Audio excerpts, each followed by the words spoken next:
ఈ సంవత్సరం పంట చేతికొచ్చే టైంలో ఒక్క చిన్నపాటి వర్షం మొన్న పడింది. పోయిన సంవత్సరం అయితే వరుసనే ఒక 5-6 తుఫాన్లాగా వచ్చినాయి. ధాన్యం కొంత తడిసింది, ఇబ్బంది అయింది. ఏ ఇబ్బంది లేకుండా జాగ్రత్తగా మిల్లర్స్ వెనకాల తిరుగుతా, మిల్లుల చుట్టూ తిరుగుతూ గవర్నమెంట్ ఎంత తేమ శాతం ఉన్నా అవి తీసుకుంటాం, తేమ శాతాన్ని బట్టి కొద్దిగా కట్ చేయటం. ఎక్కడైతే ఆర్బీకేలు ఉన్నాయో ఆర్బీకేల దగ్గర తీసుకున్న తేమ శాతాన్ని పరిగణలోకి తీసుకోవాలి. మళ్ళా మిల్లర్ దగ్గరికి రైతులు వెళ్ళొద్దని చెప్పాం.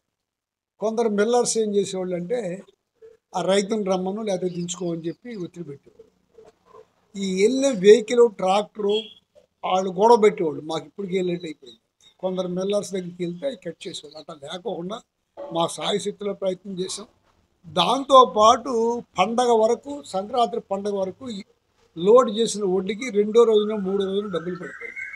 సంక్రాంతి పండగ తర్వాత కొంచెం లేట్ అయింది. ఇప్పుడు కూడా డబ్బుల వరకు సక్రమంగానే పడుతున్నాయి, ఇబ్బంది లేదు. కాకపోతే ఏంటంటే చెప్పిన దానికి చేసే పనికి సంబంధం లేదు. పోయినసారి కమిషనర్ మధ్యవర్తులు లేరు. ఇవాళ 1420, 1460 రూపాయలకే కమిషన్ దాడుకొని ఏళ్ల పేరే అక్కడ తోలి డబ్బులు తీసుకుంటారు.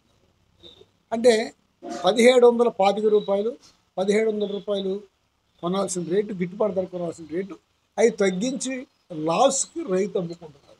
రైతుకి ఏమనిపిస్తుంది అంటే భయం అనిపిస్తుంది. మొక్క మనిసిపోతాయేమో, ఇంకా వర్షం పడితే ఇబ్బంది పడతామేమో అని చెప్పి ఏ కిమ్ అనుకోకుండా, ఏం మాట్లాడలేకపోకుండా కమిషన్ దానికి ఇస్తున్నారు. దీన్ని ప్రభుత్వం ఏంటంటే తిరుగుతున్నారు. మొన్న మన అవనగడ్డ నియోజకవర్గం మంత్రి గారు వచ్చారు. మంత్రి గారు కూడా ఏం చెప్పారు, సాయంత్రానికి లోడ్ చేస్తామని చెప్పారు. మీ ఇటు బస్సులోను గోదాలు ఇవ్వండి, సాయంత్రం లోడ్ చేయమని చెప్పారు. మరుసటి రోజు సాయంత్రం వరకు కాదు కదా, ఆ తర్వాత రోజు వరకు ఆ ధాన్యం అట్టకుండా నేను ఈవోలతో మాట్లాడుతున్నాను. ఏదో చివరికి కొంత ఇస్తారు, కొంతేమో అట్టాగే ఉంది. కమిషన్ దాడు మాత్రం బాగుపడుతున్నారు తప్ప రైతుకు నష్టం జరిగిపోతుంది. దీన్ని దృష్టిలో పెట్టుకుని చేయమని అన్నిసార్లు వర్షం పడినా ఇబ్బంది లేకుండా పోయినసారి చేసిన దాన్ని ఇప్పుడు ఎందుకు చేయలేకపోతున్నారు? ఇవాళ ఎవరికి రైతు లాభపడుతున్నాడా? ధాన్యం రేట్ ఎంత వచ్చాడు? మీరు ఇదే రోజులో బీపీటీలు 2200 ఉంది. ఇవాళ రేట్ అంతా మీ అందరికీ తెలిసిందే. ఇవాళ రేట్ ఏంటి? ఇప్పుడు రైతుకి మేలు చేస్తామని చెప్పారు. లోగడ ఫ్రీ ఇన్సూరెన్స్ ఉండేది, ఫ్రీ ఇన్సూరెన్స్ ఎత్తేసారు. ఇవాళ ఫ్రీ ఇన్సూరెన్స్ లేకుండా ఉండటం మూలంగా ఇన్సూరెన్స్ చేయలేకపోతున్నారు. అప్పుడైతే మొత్తం అంతా రికార్డ్ అయ్యేది ఇన్సూరెన్స్ మూలంగానే చేయించుకునేవాళ్ళు. ఇవాళ అన్ని రకాలుగా రైతు ఇబ్బందులు ఉండరు. దానికి మీరు ఇస్తానన్న సూపర్ 6 పథకాల్లో ఇస్తానన్న ఆ రైతు కోసం 20,000 ఇస్తున్నారు, 25,000 అవి ఏమి ఇవ్వట్లా. వీటన్నిటి మీద, ఈ సమస్యలన్నిటి మీద రేపు ఎల్లుండి 13వ తారీఖు కలెక్టర్ ఆఫీస్ దగ్గర ఒక వినతిపత్రం ఇచ్చి ఈ సమస్యలన్నీ చెప్పి మాట్లాడటం కోసం. ఇందులో నేను ఏమడుగుతున్నానంటే పార్టీలకు అతీతంగా ఎవరైతే రైతాంగం ఉండారో రైతాంగానికి జరిగే నష్టాన్ని, ఇబ్బందిని కనీసం గొంతెత్తి చెబితే ఈ ప్రభుత్వానికి ఏమన్నా ఒక ఆలోచన వస్తుందేమో. ఆ పని చేయడం కోసం మిమ్మల్ని అందరినీ, రైతాంగాన్ని అందరినీ ఆ 13వ తారీఖు 10 గంటలకి కలెక్టర్ ఆఫీస్ దగ్గరికి రమ్మని మనవి. మీరు వస్తారని ఆశిస్తున్నాను.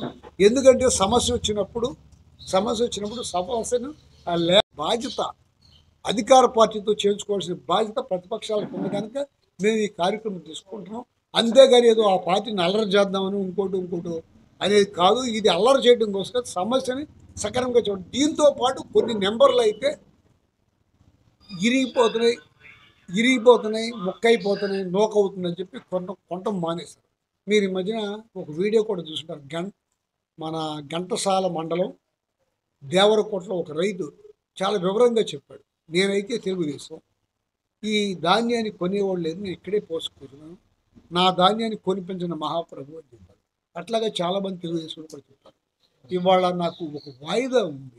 ఆ వాయిదా ఏంటంటే పోయిన గవర్నమెంట్లో నీళ్లు సక్రమంగా అందట్లేదని చెప్పి అక్కడ ఒక ధర్నా చేశాం మన చల్లపల్లి దగ్గర, ఘంటసాల మండలం. ఇవాళ దానికి ఆ కేసు 6 సంవత్సరాలు దాటిపోయింది. ఆ కేసు కొట్టించుకోలేము మేము. ఆ కేసు అంటే దానికి దాంట్లో ఇవాళ మన మంత్రి గారు, ఇప్పుడు ఉన్న మంత్రి గారు తెలుగుదేశం మంత్రి పార్సారథి గారు కూడా ఒక ముద్దాయి. ఇవన్నీ ఏంటంటే ఈ ప్రభుత్వం మారినా మళ్ళీ పాత ప్రభుత్వం ఎట్టా ఇది తెలుగుదేశం ప్రభుత్వం ఎట్టా ఉందో అట్లా మళ్ళీ మొదలైంది. నేను ఖచ్చితంగా జనానికి మేలు జరిగే పని చేయటం కోసం ముందుకు రండి. ఓ నిరంతరం ఒకటే ఒక మాట, ఎక్కడన్నా జంగిల్ లీడర్ చేస్తే ఎమ్మెల్యే గారు చదువుతూ జంగిల్ లీడర్స్ ఈ మధ్యన చూసారు రోడ్లు వీడ్లు బ్రహ్మాండంగా వేసేసరికి ఇంత శాంక్షన్ చేశారు. ఆంధ్ర రాష్ట్రంలో ప్రతి నియోజకవర్గానికి శాంక్షన్ అయినట్టుగానే మన నియోజకవర్గం కూడా ఇచ్చారు డబ్బులు. నేను ఇవ్వలేదంట్లా. అది ఇక్కడేదో గొప్పగా తెచ్చినట్టు చెప్తుంటే ఇట్లా అవసరం ప్రజల అవసరాలు తీర్చాలా తీర్చేటట్టుగా ఉండాలి. మేము చేసాం. ఎల్ఎన్ఎస్ సెంటర్ ఉంది, రైతు భరోసా కేంద్రం ఉంది, అట్లాగే సచివాలయం ఉంది. సచివాలయ సిబ్బంది ఒకసారి 1,60,000 చిల్లర పోస్టులు ఇచ్చారు. వాలంటరీ సిస్టమ్ ఉంది. ఇవాళ వాలంటరీ సిస్టాన్ని 10,000 రూపాయలు ఇస్తామని చెప్పి బ్రహ్మాండం అని చెప్పి ఇవాళ దానికి ఏమీ లేదు నిరాధారం అని చెప్పి చెప్తారు.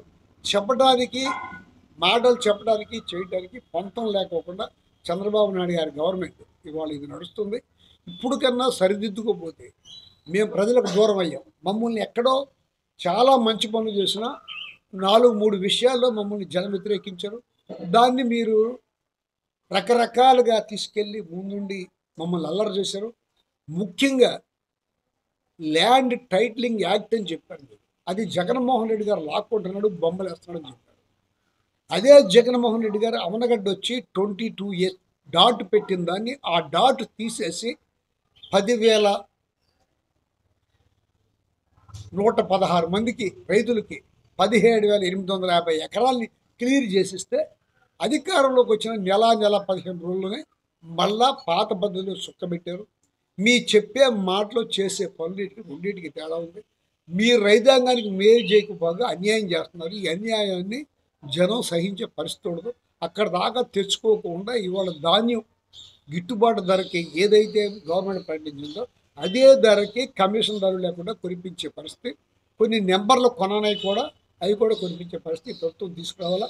దానికోసం అవన్నీ తెలియజేయడం కోసమే మేము 13వ తారీఖు కలెక్టరేట్ దగ్గర ధర్నా కార్యక్రమం పెట్టాం. ఆ ధర్నా కార్యక్రమంలో రైతులందరినీ పాల్గొని కోరుతున్నాం.